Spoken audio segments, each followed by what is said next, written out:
ஒரு ஆலிமிடம் ஒரு பெண்மணி வந்தான், வந்து சொன்னாங்க அந்த அறிஞரிடத்துல, என்னுடைய சகோதரர் இறந்து போனது என்னுடைய சகோதரர். அவர் 600 திர்ஹத்தை விட்டுட்டு இறந்து போயிருக்கிறார். 600 திர்ஹத்துல எனக்கு கொடுத்தது 1 திர்ஹம் தான் கொடுத்தாங்க. விட்டுட்டு போனது எவ்வளோங்க? 600 திர்ஹம். ஆனா எனக்கு 1 திர்ஹம் தான் கிடைச்சிருக்குது. இது சரிதானான்னு கேட்குறான். அந்த ஆலிம் அப்படியே யோசிச்சாங்க ஒரு நிமிஷம். நம்முடைய உலமாக்கள் சாதாரண ஆளுகள்லாம் கிடையாது. அவங்க கணக்கில் எல்லாம் பெரிய புலி தான். அவங்க எந்த கால்குலேட்டரும் அவங்களுக்கு தேவையில்லை. ஒரு நிமிஷம் யோசிச்சு சொன்னாங்க, 600 திர்ஹம் உன் சகோதரன் விட்டுட்டு போனாங்கிற, உனக்கு கிடைச்சது 1 திர்ஹங்கிற. அப்படியானால் உன் சகோதரனுக்கு, இறந்து போன உன் சகோதரனுக்கு ஒரு மனைவி, ஒரு தாய், 2 பெண் மக்கள், 12 சகோதரர்கள், நீ சகோதரி, இத்தனை பேர் இருக்கணும், அப்படித்தானே அப்படின்னு கேட்டான். அந்தம்மா அசந்து போச்சு. ஆமாங்க, என் சகோதரனுக்கு நீங்கள் சொல்கிற மாதிரி ஒரு மனைவி இருக்கிறாங்க, தாய் இருக்கிறாங்க, 2 பெண் மக்கள் இருக்கிறாங்க, அதே மாதிரி 12 சகோதரர்கள், நான் சகோதரி. அப்படின்னா சரியா போச்சு. ஏன் அப்படின்னா உன்னுடைய சகோதரருக்கு மனைவி இருக்கிறதுனால அந்த மனைவிக்கு 600 திர்ஹத்தில் 8ல் 1. ஏன்னா பெண் மக்கள் இருக்கிறாங்களே, 8ல் 1.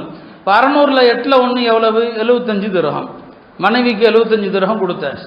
2 பெண் மக்கள் இருக்கிறாங்க, 2 பெண் மக்களுக்கு 600ல் 3ல் 2 கொடுக்கணும். 600ல் 3ல் 2 எவ்வளவு? 400 திர்ஹம் ஆச்சு. தாய் இருக்கிறாங்களா, தாய்க்கு 6ல் 1 கொடுக்கணும், 100 திர்ஹம் ஆச்சு. அப்போ மொத்தம் எவ்வளோ ஆச்சு? 575 திர்ஹம். 600ல் 575 முடிஞ்சு போச்சு. மிச்சம் இருக்கிறது எவ்வளோ? 25 திர்ஹம். 12 பேர் ஆம்பளை சகோதரர்கள் இருக்கிறாங்க, அவனுக்கு ஒவ்வொருத்தனுக்கும் 2 திர்ஹம் கொடுத்தா 24, மீதி இருக்கிறது 1, அது உனக்கு. புரியுங்களா சொல்றது? அப்போ அந்த அம்மா தனக்கு ஏதோ அநியாயம் செஞ்சுட்டாங்க. 600 திர்ஹத்தில் 1 திர்ஹம் தானா? அந்த ஆலிமிடத்தில் வந்ததும் கணக்கை சொல்லிட்டான். பாக பிரிவினை சட்டத்தை நல்லா தெரிஞ்சுக்குங்க. இதுதான் அந்த காலத்தில் உலமாக்கள் விரல் நுனியில் வச்சிருப்பாங்க. பாக பிரிவினை சட்டம் பாருங்க, உடனே சொல்லிட்டாங்க. நீ சொல்றபடி பார்த்தா அந்த அவர் இறந்து போனவருக்கு மனைவி இருக்கணும், மனைவிக்கு 8ல் 1, தாய் இருக்கணும் 6ல் 1, 2 பெண் மக்கள் இருந்தா 3ல் 2, சகோதரர்கள் நீ இருக்கிறதுனால சகோதரர்களுக்கு 2 கிடைக்கும், 2 திர்ஹம் உனக்கு, மிச்சம் 1 தான் அப்படின்னு சொல்லிட்டார். இப்போ என்ன சொல்ல வந்த, அறிஞர்கள் தங்களுடைய கல்வியால் மக்களுக்கு பலன்கள் தர்றாங்க. ஒரு அறிஞனாக இருந்தா பயனுள்ள வாழ்க்கை அதுதான். மக்கள் கேட்கிற சட்டங்களுக்கு பதில் சொல்லணும். உண்மையும் அதுதான். யாரும் சட்டங்கள் கேட்டு வந்தா ஆலிம்கள் சடையக்கூடாது. நமக்கு எரிச்சல் வர்றது பேர் கேட்டு வந்தா மட்டும்தான் எரிச்சல் வருங்க. உண்மையை சொல்லிடுறேன்.